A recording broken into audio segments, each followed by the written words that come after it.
I come to the floor today in support of the Equal Employment for All Act, a bill I introduced today with Senators Blumenthal, Brown, Leahy, Markey, Shaheen, and Whitehouse.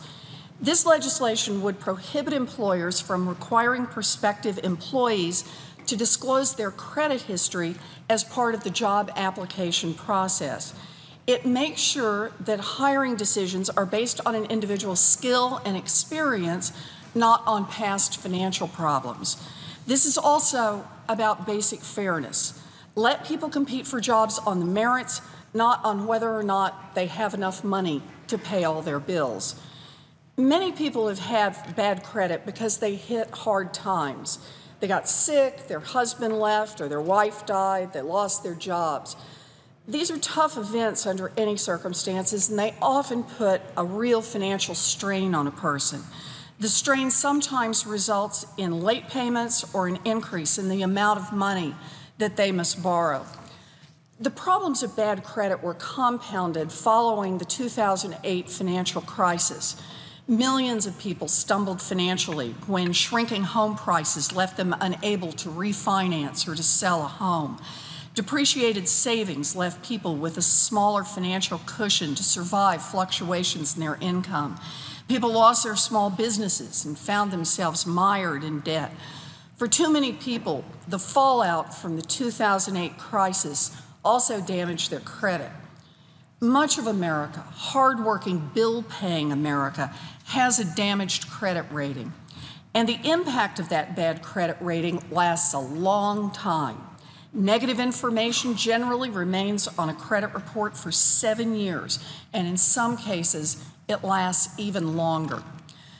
Most people recognize that one consequence of bad credit is they're going to have trouble borrowing money, or they're going to pay more when they borrow. But for many people, a damaged credit rating can block access to a job. After a terrible blow, a job loss, a death in the family, a divorce, a serious medical problem, many people are scrambling to get back to work or to pick up a second job or to change jobs so they can get back on their feet financially. But they're knocked back by damaged credit. Today, highly qualified applicants with bad credit can be shut out of the job market. This is wrong. It was once thought that a credit history would provide some insight into a person's character, and today, many companies routinely require credit reports from job applicants. But research has shown that a credit rating has little to no correlation with his or her ability to succeed in the workplace. A bad credit rating is far more often the result of an unexpected personal crisis or economic downturn than a reflection of someone's character or abilities.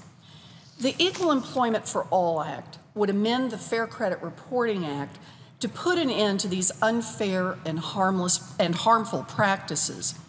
This would benefit millions of American families down on their luck, giving them a chance to rebuild their financial security.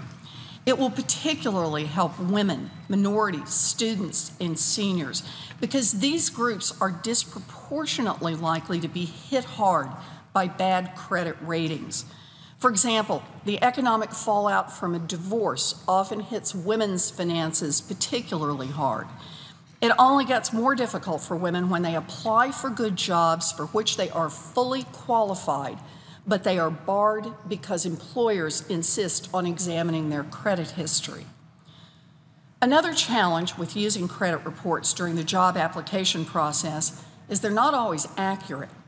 According to a February 2013 FTC report, 20% of consumers could identify at least one error on their credit reports. Unfortunately, someone whose credit report has a significant error may have trouble learning about the mistake, and even if the mistake is identified, have trouble getting it corrected in a reasonable time. According to the same FTC report, correcting report errors can be difficult to manage, and the reporting agencies can be unresponsive. This means that innocent job applicants are paying the price for a credit reporting company's mistake. This is just one more way the game is rigged.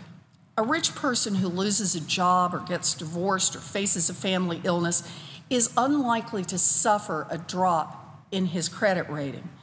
But for millions of hardworking families, a hard personal blow translates into a hard financial blow that will show up for years in a credit report. No one should be denied the chance to compete for a job because of a credit report that bears no relationship to the job performance and that can be riddled with inaccuracies. In the aftermath of the 2008 financial crisis, a crisis that hammered middle-class families and from which millions of families are still struggling to recover, these practices should be stopped. It's time to give more families a chance to get back in the workforce and to get back on their feet.